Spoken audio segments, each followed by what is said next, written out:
Well, we finally made it to the end, but before I get started and before I have to put this into the laundry after wearing this for a total of 8 reviews, let's raise our butterbeer or whatever kind of wizarding drink you have, whether it be pumpkin juice or gilly water, to Harry Potter.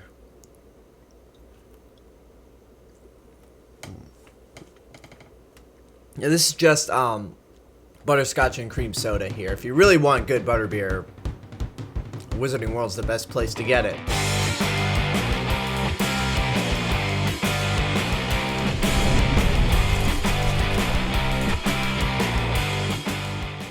At long last, we have Harry Potter and the Deathly Hallows Part 2, released in 2011, and is the true finale to the Harry Potter film series.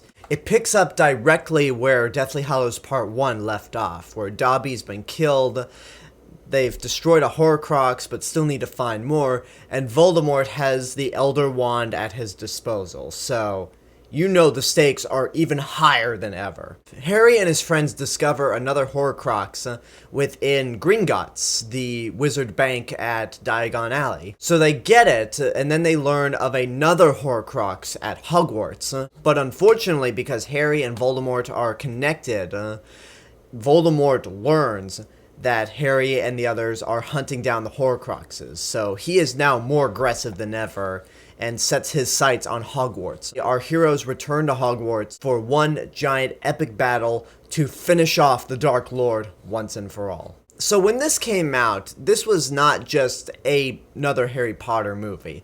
This was an event. This was an event to close out a 10-year franchise, because Sorcerer's Stone came out in 2001, and then Deathly Hallows Part 2 would finish everything off in 2011. So this was pretty much a big chunk of my childhood and the childhood of so many other 90s kids coming to an end.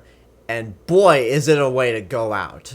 This, in my opinion, is the best Harry Potter movie since Prisoner of Azkaban. And it also really justifies them splitting the book into 2 movies, because there really was enough material. And then if you go to something like The Hunger Games, where you watch Part 1 and then Part 2, there's not enough material to warrant 2 movies. So this definitely justifies the split. And it's better in every way. The pacing is much better this time around. It's more fast-paced.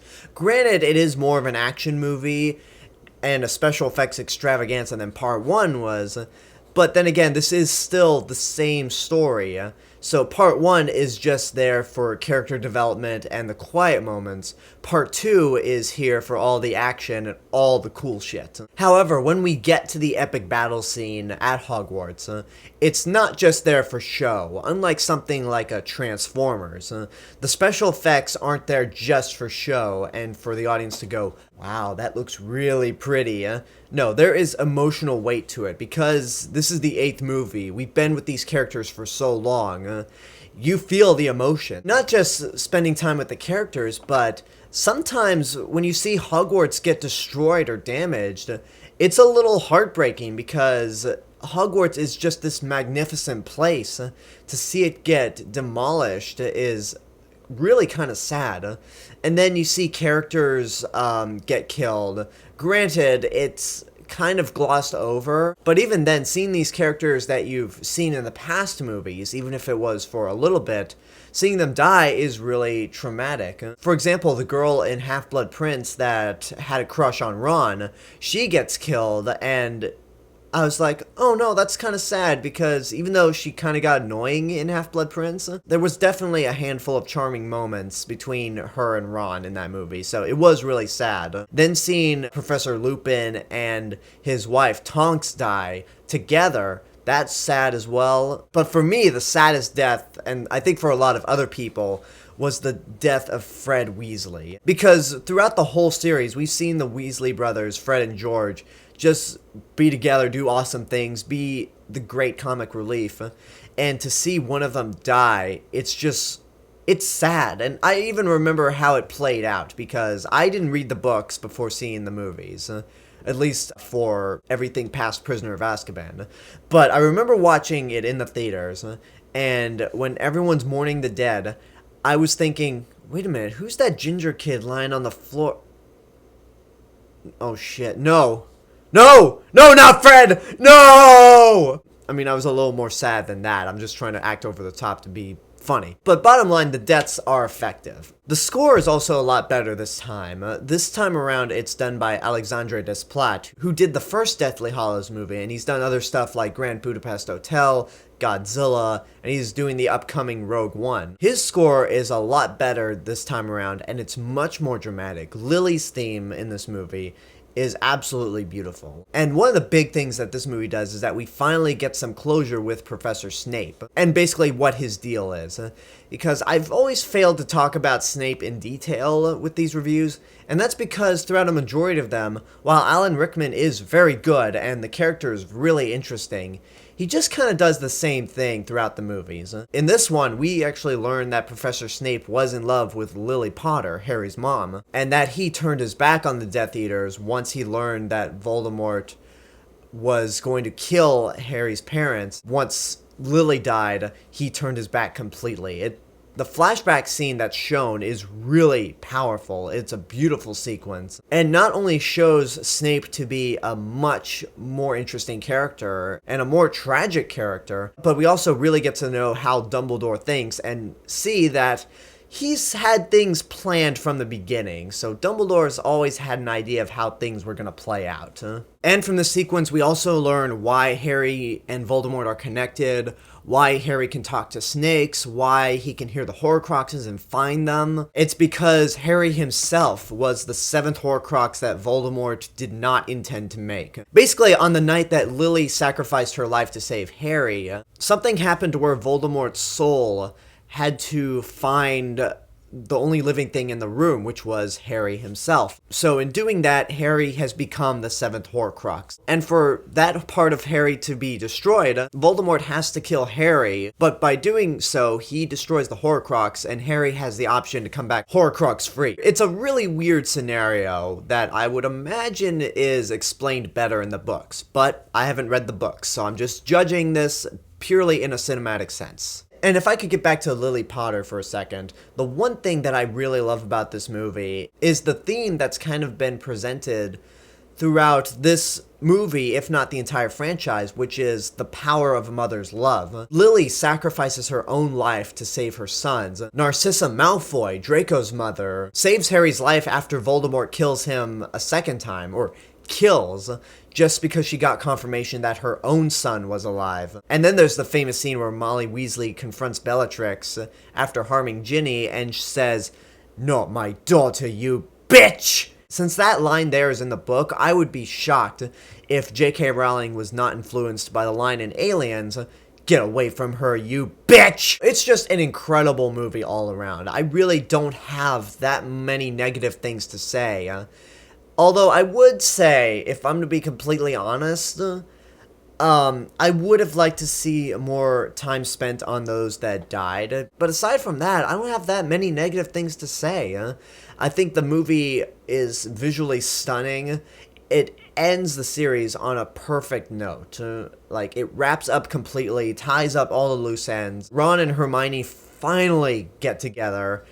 And in terms of the epilogue, a lot of people have criticized the epilogue for not translating the book word for word, page for page. Now, I haven't read Deathly Hallows, but I have actually read the epilogue on its own. And this is one of those things where what works in a book doesn't work on film. If they had adapted the epilogue page for page, word for word, it would have been too long, and it would have dragged out the movie even further. It would have been a Return of the King scenario. And then I've heard the other side of the argument where people have said, well, you might as well have cut out the entire epilogue altogether, because the scene with Harry, Ron, and Hermione standing on the bridge at Hogwarts was a fine way to end the series. And to that I say, do you really want to piss off all the Harry Potter fans for cutting out one of the most important and iconic scenes in the books? I sure as hell wouldn't. The movie was pretty much wrapped up. We just needed to show the important part of the epilogue. And it does a fantastic job of giving us that Harry Potter feeling that we all got from seeing the first movie 10 years before. And the decision to use the John Williams score, Leaving Hogwarts from Sorcerer's Stone, was brilliant. So I would definitely say Deathly Hallows Part 2 is a movie you need to get off your ass and go see right now. But only if you watch Part 1 first. Like with Part 1, this is not a movie you watch by itself. But again, visually stunning, emotionally powerful, just beautiful all around. This is my second favorite Harry Potter movie. And that's my review for Harry Potter and the Deathly Hallows Part 2 and all of the Harry Potter movies. So, my overall thoughts on the franchise as a whole. They're all very well made movies. They adapt their source materials very faithfully while cutting things out that wouldn't work on film, but keeping stuff in to stay faithful to those books while working as a film by itself. The performances get better with every movie, the characters are great, the world is just magnificent, rich with mythology and culture. There's a reason why this film series, or this franchise in general, movies or books, has stood the test of time. It is pretty much this generation's Star Wars, and what I remember from the end of Deathly Hallows Part 2 when seeing it in the theater is that everyone was in tears because this great event, this great 10-year-long part of our childhood came to an end. But it will always be remembered as one of the great film franchises out there. Even though I have problems with bits of the movies, and I'm not the biggest fan of Chamber of Secrets, it's definitely worth seeing because it's on the level of something like Star Wars. It's just one of those cultural phenomenons you can't go without seeing. So I'm going to be taking a break from retro reviews for a while. I'll be back in the first week of October for my series of Halloween or horror related reviews, and then after that I'll start a brand new retro review series. So I hope you enjoyed these reviews. Leave a comment down below and tell me what your thoughts are on this movie and the franchise as a whole. And as always, this is the real Mr. Robinson telling you there's only one.